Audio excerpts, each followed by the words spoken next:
You're watching CI Living, at home in your community.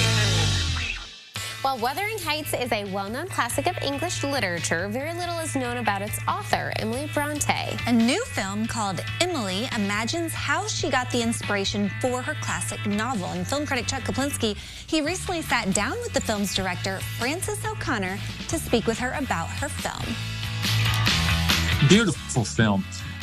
Miss O'Connor, my favorite novel is Great Expectations, and I try to read it every few years. And as I change, of course, the way I look at the novel changes. When was the first time you read Wuthering Heights, and how has your perception of it changed over the years? Yeah, I think I read it when I was 15 on a school bus. I had like a half-hour's journey.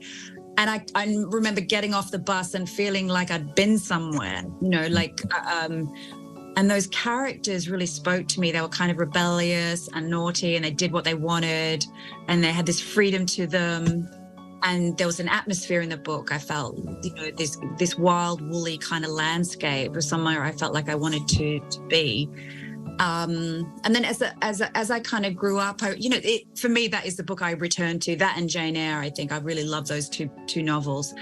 And I think as an older person, I don't know, I think the structure of it is very interesting. And the idea of like the echoes within one storyline and one generation and how that gets out into later on in the novel is really powerful. And then just the kind of metaphysical kind of world as well is really powerful. Yeah. You mentioned the atmosphere in the book, and you captured that very well here in Emily as well. The location shooting is just gorgeous.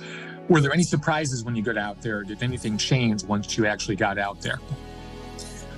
I mean, I was already aware of Haworth when I wrote it. I had been up there. I actually went there as a young actress for the first time. I had a couple of weeks off from a shoot and I went up there, and it was kind of the way they run that parsonage. It's like the Brontes have just left. It's really run with a lot of love, and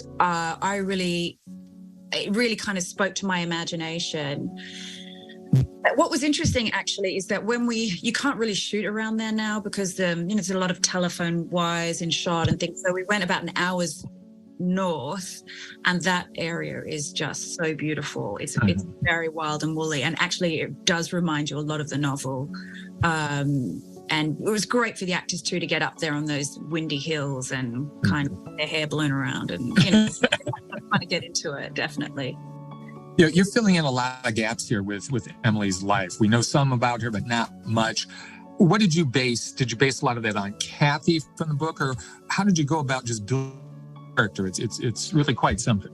Yeah, I mean, I wanted to tell a story about a young woman who was different, who didn't fit in, but had this kind of very authentic voice, and her journey towards accepting that in herself. I feel like that's a really positive thing to kind of put out there for, young people, young women coming up.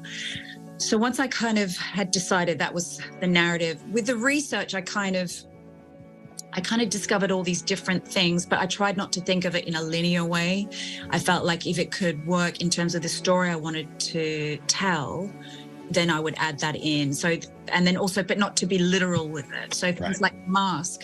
The mask was a real object that the Brontes had in the parsonage. It was given to them as a wedding present, and he did make them put it on the children to speak. And I just suddenly thought, well, this is a great kind of Gothic object that could kind of connect to Emily's creativity, connect to the mother, the lost mother. And so then it kind of became this scene where Emily could kind of express herself through the mask, but it's kind of too much for other people. So yeah, it kind of went like that in a way. Yeah. Frances O'Connor, thank you so much for talking to me today. Really enjoyed it. Thank you so much. Thank you. Thanks, Chuck. All right, thanks, Chuck. Emily starts in area theaters this Friday, and Chuck and Pam will review Emily tomorrow on CI Living.